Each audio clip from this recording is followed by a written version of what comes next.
Hello everyone, this is ICBs here and today we are going to be talking about Loki Season 2. Yes, it finally released. So let me just quickly explain the plot of the first episode, and I'm going to keep it as fast as I can. And after I'm done explaining the plot, I will share my thoughts on the show as a whole. So be sure to stick around for that. So the thing I like about the first episode is that this episode starts right where the last episode ended of the last season. So it's really great, like you're just jumping back into the story. And for some reason, Mobius doesn't recognize his Loki. And Loki tries to explain what happened with Sylvie and the man beyond the time, or he who remains, but Mobius just doesn't recognize Loki. Something is going on. Loki makes his escape by, jumping through a window and onto a flying car. After that, he crashes into the building and then suddenly he snaps back into his original universe. Then he snaps away to somewhere else, probably in the past. Mobius and B-15 are called away to a big meeting because they stopped at pruning of timelines. While the meeting is happening, Loki pops up there and destroys the fake wall to reveal the Conqueror, the man who built this place.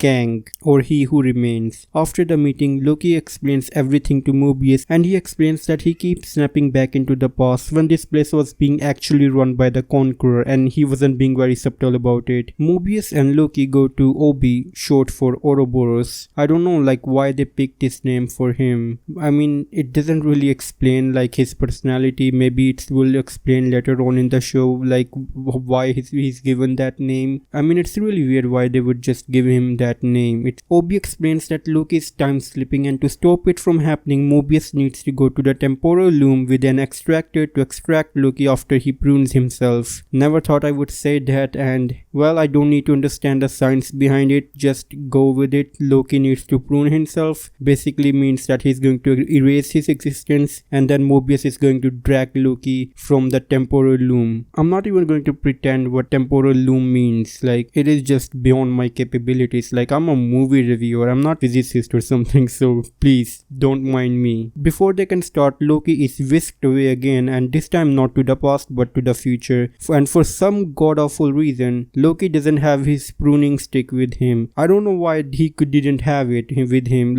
He has his clothes on him, he probably has his belt on him, his hair, his t-shirt, his underwear, but he doesn't have the stick that he was literally holding in his hands. So it's just weird like that. And while Mobius goes to the temporal loom to get Loki back after he prunes himself in the future, Loki is looking for a time stick and he's very slowly looking for it. He's not even in a hurry anymore. He hears a telephone and he goes towards that telephone ringing and he sees that Sylvie is in a lift and someone standing behind Loki prunes him, and we don't get to see who prunes him, but I'm just going to take a wild guess here and say that it's actually Loki who's pruning himself in the future. It feels really weird, Loki pruning himself in the future, that just really weird, but okay. Mobius is able to extract Loki in the temporal loom after he's pruned by, someone, and they are both saved. Now they can finally start looking for Sylvie. By the end, we can see a lot of soldiers getting ready to capture Sylvie, and in the end credit scene, we see Sylvie in another alternate timeline and she goes into,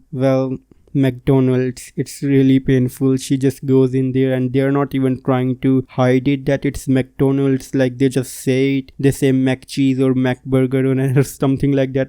I think McDonald's paid a lot of money to Disney. I mean, we can probably feel a bit sorry about Disney. Disney is probably really poor right now after so many failures that it has had with the movies and with shows, and most of all with Disney Plus. Disney Plus is just really sucking Disney's money dry. But yeah, there you go, you have a McDonald's sponsorship in a Disney Plus show, and one of the good Disney one shows, the ones that's really popular and the one people are really looking forward to, and it's the first episode and they just put McDonald's in there for some reason. But yeah, Sylvie goes there and she looks really sentimental, and then she says hey, I want to really try out everything, I want to try all the foods, and she's probably just looking to start over somewhere. I mean, again, it felt like a really emotional scene, but that's where the episode ends. Now, what do I think about this episode? Was this a good start towards second season of Loki? I mean, let's look at what the whole point of this episode was in the first place, right? The point was to stop Loki from time slipping. Okay, that's accomplished. But why did we just waste a whole lot of the first episode solving a problem that didn't really even matter in the first place? Like, it's just solved in the first episode. So why bother showing something that wasted the audience time? Unless it didn't waste the audience time.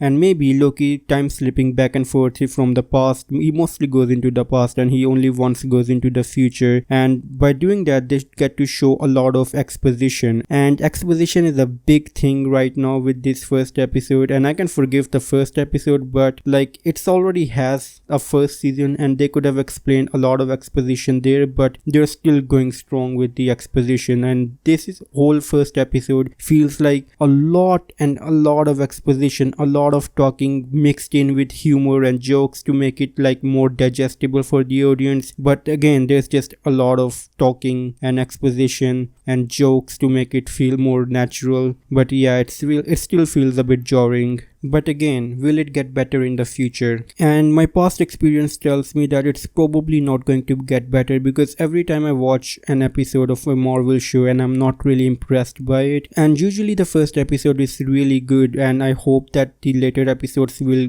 get better, but usually with Disney Plus shows, the quality of the show usually diminishes over time. I mean, they'd really try to invest a lot of money and to hook people in the first one or two episodes, and then after that they just give up. Like usually the last few episodes are really horrible, especially with Secret Invasion and a lot of other Marvel shows. They just kind of give up towards the end. But again, this is a really high profile Marvel show, a lot of people love it and it will probably get better. But you know what, like, I'm probably stop going to give Disney the benefit of the doubt. Every single time I give Disney a benefit of the doubt, it just really disappoints me. And I'm going to give you a bit of a story time, not really a story time because I've already explained it so many times before in my videos, that I stopped watching Disney Marvel content after I watched the first season of Loki. And I wouldn't say that the first season was absolutely or horrendous that I stopped watching it. It was just disappointment building on top of disappointment, and I was like, you know what, as an audience member, I think I don't need to waste my time with Marvel anymore. It's wasting my time. It's constantly disappointing me. Like, I watched WandaVision, absolutely disappointing. The beginning of the show was really good, but the ending was horrendous for WandaVision. Same with Falcon and the Winter Soldier. Good beginning, bad ending. Like, it just felt really horrible. And then Loki comes out and I watch it and they just really break his character. Like, they have absolutely no respect for the guy. He just gets kicked in the nuts. He gets punched in the face literally in the first episode. So I was like, I'm not here to watch Loki get humiliated by everyone in this episode. Like, this is supposed to be a Loki show. Like, I don't want to see the guy get humiliated in his own show. But yeah, right now I'm watching Marvel content again, as you can see, but this time I'm doing it as a reviewer. Like, I'm reviewing Marvel content, so I have to kind of watch Marvel because I feel like I have so many opinions. Like,